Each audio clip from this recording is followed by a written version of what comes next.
Shalom Aleichem to my beautiful and wonderful friends.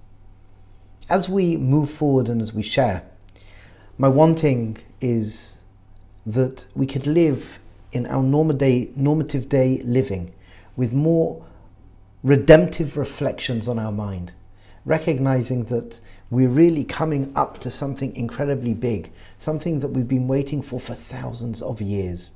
It's happening in front of our eyes. And the hope is we can be engaged and we could be beacons of love. We can be really strong beams of light and we can live with hope and resilience. As we mentioned in our last recording, what's on the inside is connected to the outside and what's on the outside is connected to the inside. We're called an Olam Katan, a small world, and we are in the Olam Hagadol. And there's this symbiotic relationship that's going on. When I experience my own redemption, my personal redemption, the world dances at its redemption as well.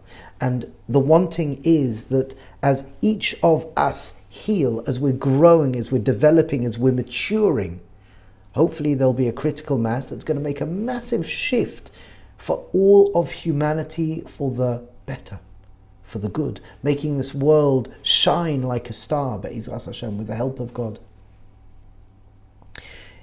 Following through with this idea, internal and external, there's another dimension we can add, and that is we know, based on the Gemaras in Sanhedrin and Avodah Zarah and Rosh Hashanah, that there are, as we know, 6,000 years in our timeline. And these 6,000 years are broken into three segments of 2,000 years. There's the first 2,000 years of what we call Tov V'Vol. There's the second 2,000 years of what we call Torah.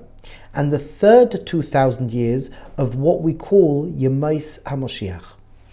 And it shouldn't surprise us that what we can share is there's a parallel between the 6,000 years broken up into the 2,000 years, these three different stages, the Tov V'Vol, the Torah, and Yemais HaMoshiach, and the way Hashem Yisbarach designed our soul. The Sfarim tell us, based on a Medrash and many other works, that there are three primary parts to our soul that we have access to, especially after Chet Adam. They're called the Neshama, the Ruach, and the Nefesh. The Neshama, Ruach, and Nefesh. There are three different soul parts. And we will explain the quality of each of these different elements. The point to understand right now is that we have three different soul parts. The Neshama, which is like the battery pack, it's collective consciousness. Then we have the Ruach, which, so to speak, generally speaking, is the more organized cognitive world, the more conscious world. And then we have the Nefesh, which is the subconscious. It's the part of us that holds the modes of how we interact with the world. We call them the fleeting thoughts, emotions, and physical sensations. Again, we will go into it. The important point to understand is that there is a parallel. Just as we have the timeline of 2,000 years of Tov V'Vol, then going into Torah and then going to Yemais Moshiach, this parallels Neshama, Ruach, Nefesh. So the timeline, apart from the physical worlds and the spiritual worlds, relating to our own inner dimensional experience, so too our timeline of 6,000 years is broken up into Tov V'Vol, Torah, and Yemais Moshiach. The Neshama is an aspect of Tov V'Vol. It's potential without limitation. The conscious mind is like what we call Torah.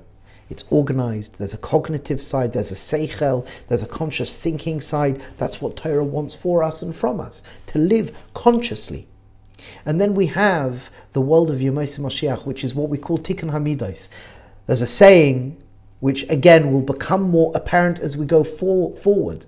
The Nefesh is wanting to be metaken, so it will metaken us. We want to metaken all our subconscious reflexes, so eventually, consciously, we can shut off and it could lead us. So when we're looking at these three shifts in our timeline, Tov Avol Torah Yemos Moshiach, it parallels the different soul parts, showing another relationship between the internal and external world, showing another relationship with the historical unfolding and process, having deep, deep connection to self. Because self relates to whole and whole relates to self. When we really can own this, when we really can own that just as in the physical, spiritual worlds, there is that parallel, but also from a time perspective, there is a parallel. My friends, we are all bound together in a healthy way, hopefully. We're all bound together. We're bound to space and we're bound to time. And the more that we can understand this, the more we can come to realize our importance. You and I, we're so important. What we do makes a difference. And hopefully, as we said, we can choose to be good, we can choose to do good, we can choose to think good, because it's going to affect us on so many levels. So Be'ezras Hashem Yisbarach, may we move forward understanding that space and time and self are all connected. And may we live Be'ezras Hashem with clarity, strength and dignity. May we experience bracha, mazel and hatzlacha, kol tov kol yeshuas.